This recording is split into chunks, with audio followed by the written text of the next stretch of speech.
So I'm just going to dive right in here. The faux fur pom-poms that I make, I've had a lot of requests on how to make them. The first thing you need to know is faux fur is a complete mess. I highly suggest doing this outside naked so you don't get the hair all over you. But of course that would be inappropriate for a tutorial video.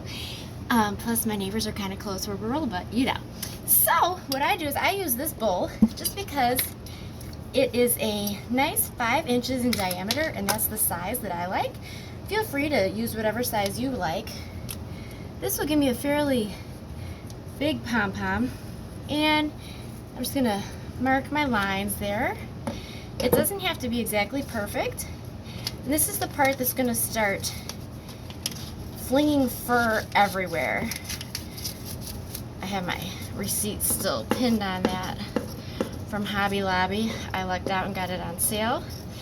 These are my Fiskars sewing scissors, and as you can see, these have been downgraded from sewing scissors because my family has been using them unbeknownst to me.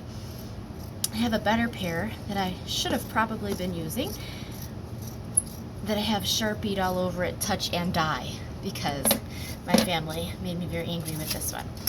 So now I'm going to put this fur away before it sprinkles loose hair everywhere. Oh, too late, it's everywhere. So before I start, what I usually do is pull as much of that loose hair as I can so it doesn't get all over the place. And then I just sweep it into a little pile. I'm gonna pop it into my little bowl so it doesn't fly around. But as you can see, it's already covered my shirt, so I'll have to use some handy dandy tape and get that. Now I've already got a needle and some yarn ready. And what I'm gonna do is I'm just going to kind of baste stitch just around the edges. You see, it doesn't have to be exact, it doesn't have to be perfect. Like so.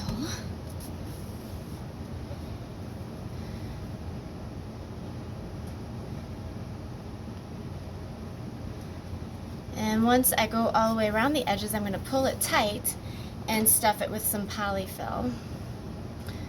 Which I'm looking around trying to see where I put my polyfill. And I think I left it upstairs. So before I finish, I'm going to have to run upstairs and grab that. So I'm going to actually pause it here so you don't have to see me keep sewing. Okay, so I've sewn all the way around. And before I pull it all the way tight, I'm going to stuff it with my polyfill, which I have ran upstairs to get, so if I'm a little out of breath, that's why. So then, I'm just going to tighten the ends. You kind of have to hold one end while you pull the other one tight, otherwise you're just pulling it out. So, do it like that, and then I try to get as many of these hairs facing outwards as possible, because once you sew it closed, it's kind of hard to pick them out of there.